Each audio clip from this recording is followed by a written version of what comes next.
अब ऐसे ऐसे लोगों का जवाब हम देने लगे जिसका कोई ठिकाना ही नहीं है। जहां जिस दहलीज पर आप खड़े हैं, इसी दहलीज पर खड़े होकर 4 बार प्रणाम करने आए होंगे कि भैया मदद कीजिए। अब फोटो खुद ही से जारी किए हैं, आप जाकर अपना आर्काइव निकाल कर देख लीजिए। सुबह में कुछ, शाम में कुछ, यहाँ आकर हाथ जोड़ता है, भैया हमको मदद कीजिए, और गलती से चुनाव जीत गए। नीतीश कुमार का कैरियर हो गया खत्म। नीतीश कुमार अब साल भर से ज्यादा न चलने वाले मुख्यमंत्री।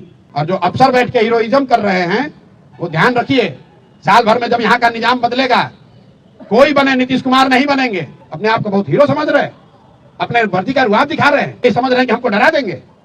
ना मैं किसी वर्दी वाले से डर रहा हूँ, ना किसी यहाँ के धोती वाले और कुर्ता पैजामा वाले से डरने वाला हूँ। पहले 2 बार से लाठीचार्ज हो रहा है और अभी नया हीरो बनने की कोशिश कर रही हैं। ऐसा ना हो कि आप ही को बहुत भारी खामियाजा इसका भुगतना पड़ जाए। जनसुराज के प्रशांत किशोर और पूर्णिया के निर्दलीय सांसद पप्पू यादव के बीच में अब सब कुछ हो चुका है और सिर्फ मारपीट ही बाकी है। अब दोनों के बीच सिर्फ और सिर्फ कुश्ती होना ही बाकी है। और इसी के साथ साथ प्रशांत किशोर ने पप्पू यादव के बारे में बड़ा खुलासा कर दिया। उन्होंने साफ तौर पर कह दिया कि पप्पू यादव दिन में 4 बार उनको प्रणाम करने आते थे और पप्पू यादव डगरा का बैगन है। सुबह में कुछ और बयान देता है, शाम में कुछ और बयान देता है। और पप्पू यादव पर प्रशांत किशोर ने बड़ा हमला कर दिया है। इससे पहले पप्पू यादव ने प्रशांत किशोर पर हमला किया था और प्रशांत किशोर ने अब उसका जवाब दे दिया है।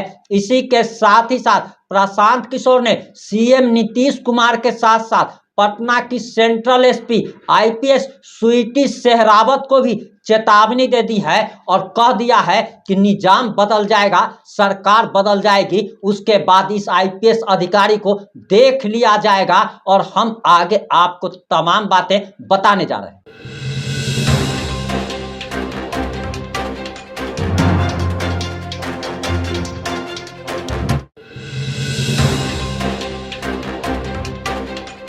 नमस्कार, मैं प्रिंस कुमार सिंह और आप देख रहे हैं पॉजिटिव इंडिया। इस वक्त की सबसे बड़ी खबर एक बार फिर से पप्पू यादव और प्रशांत किशोर के बीच के आ रही है और आपको बताते चले कि दोनों के बीच एक होड़ मची हुई है।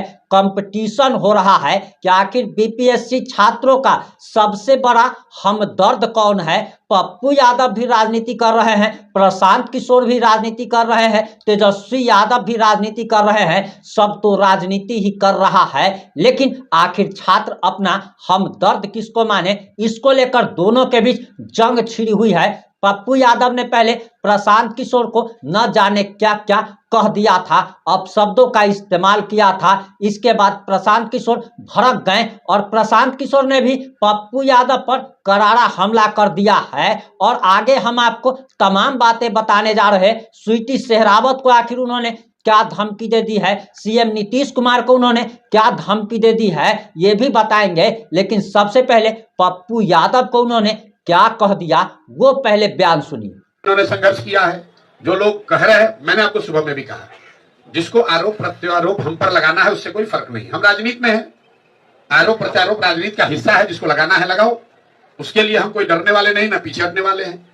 हर विषय पे आरोप प्रत्यारोप हो सकता है। ये छात्रों के पढ़ाई का, उनके करियर का सवाल है। इस पर न मैं किसी दूसरे पर आरोप लगा रहा हूं, न किसी के आरोप का जवाब दे रहा हूं। मैं जो कर रहा हूं वो बता रहा हूं। मुझ पर जिसको आरोप जिसको लगाना है लगा ले, मुझे कोई दिक्कत नहीं है। इन छात्रों का मामला सलटना चाहिए। भाई कौन, भाई आरजेडी ही मदद कर दे छात्रों की। हम आरजेडी को कहते हैं भाई आरजेडी के नेता ही ये काम करा दे, हम उनको सलाम कर देंगे, हम उनके नेतृत्व में चल लेंगे। आरजेडी के Tejashwi Yadav leader of opposition है, वही मामले को खत्म करा दें। हम लोग को इसमें क्या है?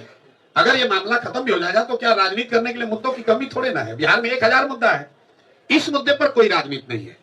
जो भी इन बच्चों की मदद करना चाहता है, हम लोग उसके साथ, उसके पीछे चलने को तैयार है। हमको इसमें आगे चलने की ना जरूरत है, ना मेरी कोई मंशा है। आगे बच्चे हैं, बच्चों का भविष्य है। जो लोग भी इनकी मदद करना चाहते हैं वो मदद करें। अगर वो नेतृत्व करना चाहते हैं तो आपके द्वारा मैं खुला उनको आह्वान कर रहा हूं, आइए तेजस्वी यादव आप ही नेतृत्व कीजिए, हम लोग आप ही के पीछे चलेंगे। आप पहले इन बच्चों का काम करा के दे दीजिए, बात खत्म हो गई। भाजपा का कोई करना चाहता है वही कर ले, जदयू का करना चाहता है, कांग्रेस का करना चाहता है, राहुल गांधी आ जाए यहाँ पर। एनएसयूआई के बच्चों को काहे भेज रहे हो भाई? राहुल गांधी आ जाएं, बच्चों का काम करा दें, हम लोग राहुल गांधी को सलाम करेंगे। आपका जो वीडियो वायरल हो रहा है जो आपके साथ बहस का, तो क्या वो किसी छात्र संगठन? कोई छात्र संगठन नहीं है भाई, लड़के जो वहां हैं वो तो है ही नहीं, कोई वीडियो वायरल नहीं है। हम 4 बजे तक गर्दनी बाग धरने स्थल पर बैठे हुए थे। जब मैं वहां गया तो वहां 2 लोग ऐसे बैठे हुए थे जिनका वहां के छात्र धरने से कोई लेना देना नहीं है। अपना ताली बजाए, खत्म हुआ कहानी। उसके बाद हम 2 घंटे 2.5 घंटे उसी स्थल पर बैठे हुए थे। आपसे बहस भी हुई? अरे भाई, बहस तो कोई कर सकता है, रात दिन सुबह शाम चल रहे हैं, गांव में लोग बहस करते हैं, उससे क्या दिक्कत है? 2.5 साल से लोग बहस कर रहे हैं, आप बहस को मुद्दे पर रहिए ना यार। चलिए ना भाई, अब ऐसे ऐसे लोगों का जवाब हम देने लगे जिसका कोई ठिकाना ही नहीं है। जहां जिस दहलीज पर आप खड़े हैं, इसी दहलीज पर खड़े होकर 4 बार प्रणाम करने आए होंगे कि भैया मदद कीजिए, और फोटो खुद ही से जारी किए हैं। आप जाकर अपना आर्काइव निकाल कर देख लीजिए। ऐसे लोगों का क्या कहिएगा? सुबह में कुछ, शाम में कुछ, यहाँ आकर हाथ जोड़ता है, भैया हमको मदद कीजिए, और गलती से चुनाव जीत गए, उसके बाद आकर कह रहे भैया हमको बिहार की राजनीति में कोई जगह दीजिए, और अब बड़ा बड़ा बयान दे रहे हैं। कितने बड़े नेता हैं वो आपको भी मालूम है। अब क्यों उन पर बेकार टीका टिप्पणी करें? बहुत बड़े भाई पप्पू जी ही इसका सॉल्यूशन निकाल दें। वो तो बहुत भारी नेता है, वो तो बच्चों से नहीं मिलेंगे, वो तो सीधे गवर्नर से, हमको किसी ने कहा गवर्नर से ही बात कर रहे हैं।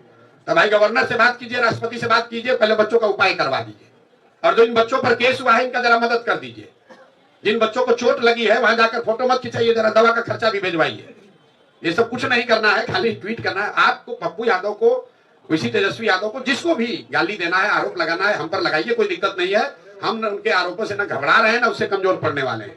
बच्चों को उसमें मत घसीटिए। बीपीएससी अलग मुद्दा है, बच्चों का मुद्दा अलग है।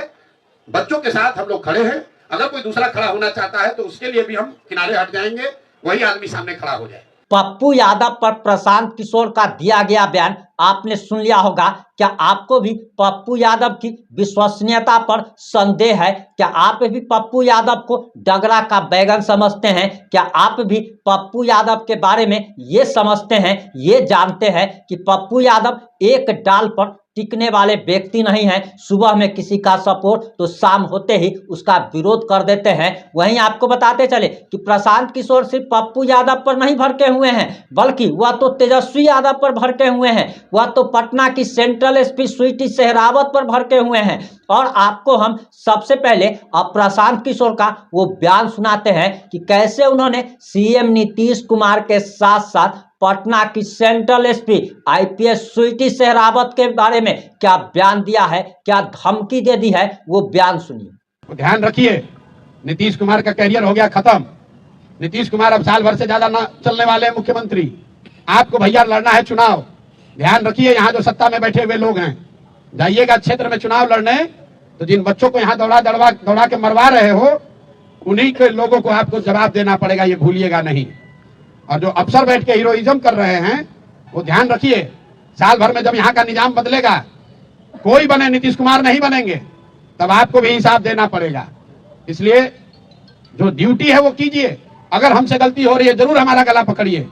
जो काम एक पानी के बौछार से हो सकता था, हल्के लाठीचार्ज से हो सकता था, उसमें आप बर्बरतापूर्ण लड़कों को दौड़ाकर मार रहे हैं। अपने आप को बहुत हीरो समझ रहे हैं, अपने वर्दी का रुआब दिखा रहे हैं।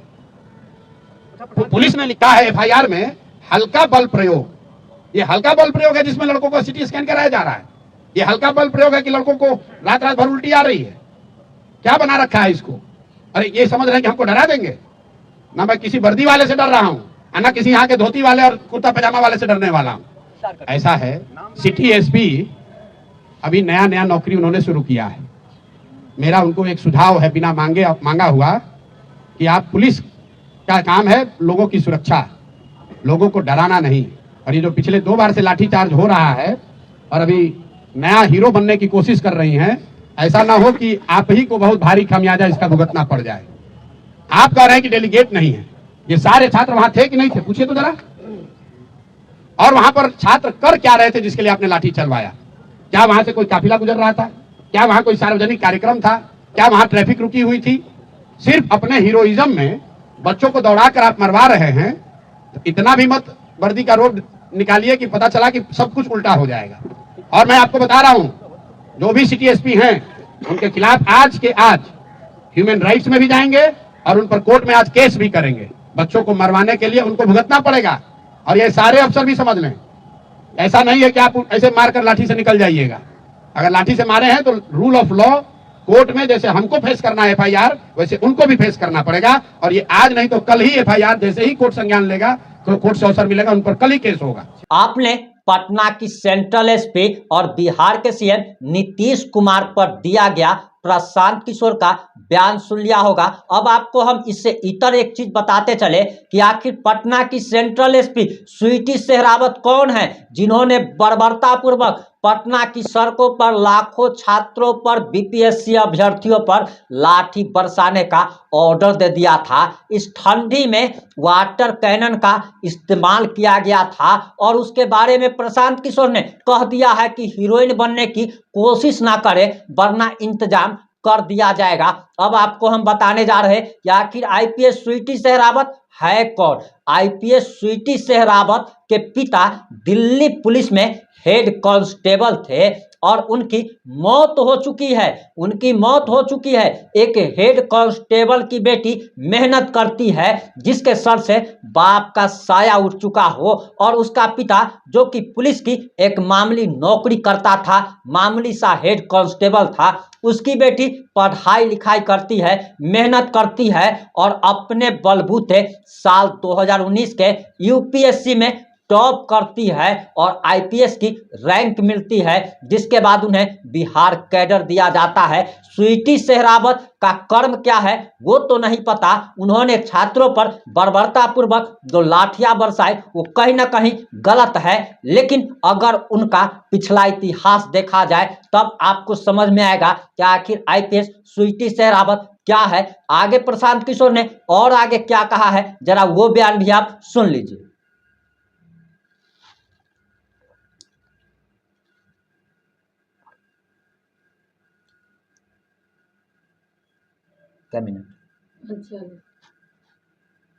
अब आप कमेंट करके जरूर बताइएगा कि आखिर आप प्रशांत किशोर के बारे में क्या राय रखते हैं, क्या विचार रखते हैं। अपनी प्रतिक्रिया कमेंट बॉक्स में जरूर दीजिएगा। आज साल का अंतिम दिन है। अगर पॉजिटिव इंडिया की तरफ से साल 2024 में किसी प्रकार की कोई गलती हुई होगी तो हम अपने आदरणीय दर्शकों से क्षमा चाहते हैं। बाद बाकी साल 2024 की तरह, साल 2023 की तरह, साल 2022 की तरह, साल 2021 की तरह, साल 2025 में भी भ्रष्टाचारियों की हम इसी प्रकार से पोल खोलते रहेंगे। नकारा अधिकारियों, नकारा राजनेताओं के खिलाफ इसी प्रकार से दुगने जोश के साथ आपके साथ मिलकर आवाज उठाते रहेंगे। हम निष्पक्ष नहीं हैं, हम जनता के पक्ष में बात करते हैं और हमारा किसी भी पार्टी से, किसी भी नेता से, किसी भी अधिकारी से पॉजिटिव इंडिया का किसी प्रकार का कोई लेना देना नहीं है। हम बिहार के लोगों के लिए, भारत के नागरिकों के हक और अधिकार की हमेशा से आवाज उठाते आए हैं और आगे भी ताजिंदगी पॉजिटिव इंडिया आप सबकी आवाज बनता रहेगा। जुड़े रहे हमारे साथ। जय हिंद, जय भारत। सभी आदरणीय दर्शकों को तहे दिल से प्रणाम।